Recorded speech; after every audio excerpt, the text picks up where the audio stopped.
අපි මහ පුදුම රටක ඉපදුණු ජාතියක්. Stories from Sri Lanka. The country has been hit by a cyclone. It's called Ditwa.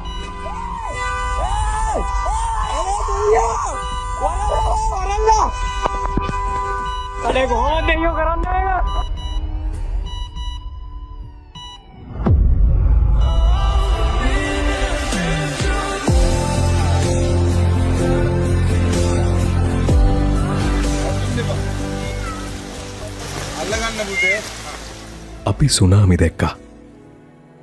අපි කොවිඩ් දැක්කා. අපි පාස්කු දැක්කා. අපි ගංවතුර දැක්කා. මේ ජීවත්වන ටික කාලෙට නොදකින්න ඕන දේවල් ගොඩක් දැකපු මිනිස්සු අපි. හැබැයි ඒ විපත් දැකපු හැම මොහොතකම මිනිස්සුන්ගේ උතුරලා යන මනුස්සකම් දැකපු මිනිස්සු අපි.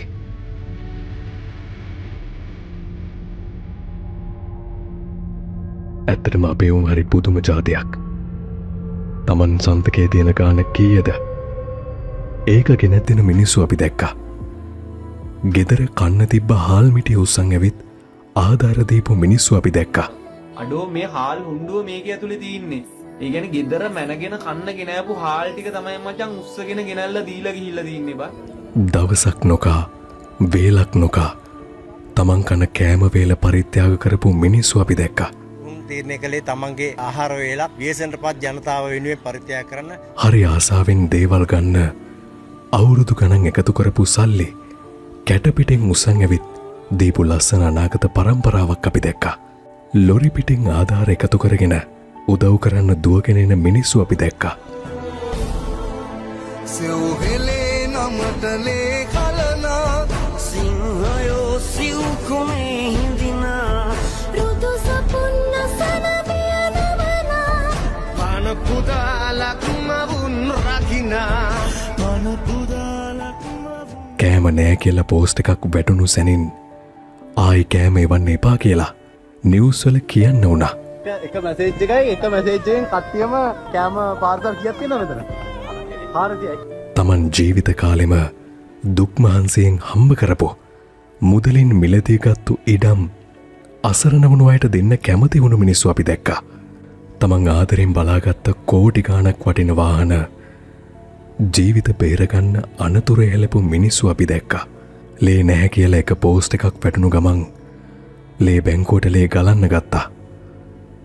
දැන් ලේ දෙන්න එපා පොලිම වැඩි කියලා නිවේදනය කරන්නත් උනා. ජාතික රුධිර සංචිතයේ ප්‍රමාණය රුධිර ඒකක 20000 ඉක්මවා ගිහිල්ලා තියෙනවා අද වෙනකොට. උදව් කරන්න ආපු බාල මහලු තරුණ හදවත් වලින් තරුණ සේවා සභාව පිරී ඉතිරිලා යනවත් අපි දැක්කා. ඇත්තම කියනවා නම් නොදකින්න ඕන දේවල් ගොඩක් අස්සේ උතුරලගේ මනුස්සකම් දැකපු මිනිස්සු අපි. මුළු වෝල් එක පිරෙන්නම අපි දැක්ක ඇඟේ මයිල් කෙලින් වෙන ඇස්වලට කඳුළු වෙන එක නවත්ත ගන්න බැරි තරම් එකිනෙකාට උදව් කරන මිනිස්සුන්ගේ හැඟීම්. මගේ පොඩි අයියා මේ ඔක්කොම මුජ්ජේගෙන ඉතියේ මේ ගෙවල් වල.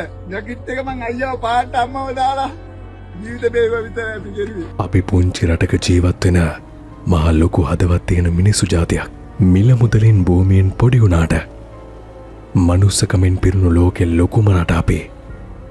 මොන බාධක ආවත් අවශ්‍ය වෙලාවට එකතු වෙලා ගොඩකේ ජාතියක් තමයි අපි.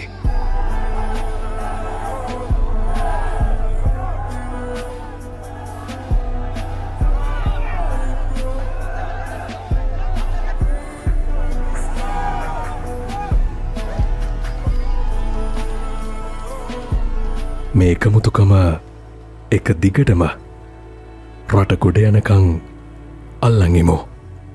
මනුස්සකමින් පිරුණු අපේ පුංචි රටේ අපේ උන්ට උතුරන්න හරියන්න ඕනේ. රන්මලක් ලෙස දෙව් බමුණ්ඩෝතින් පිදුමේ පින්බිමේ දරුවෝ වෙලා මානසන්නට නෑ අපි පොදු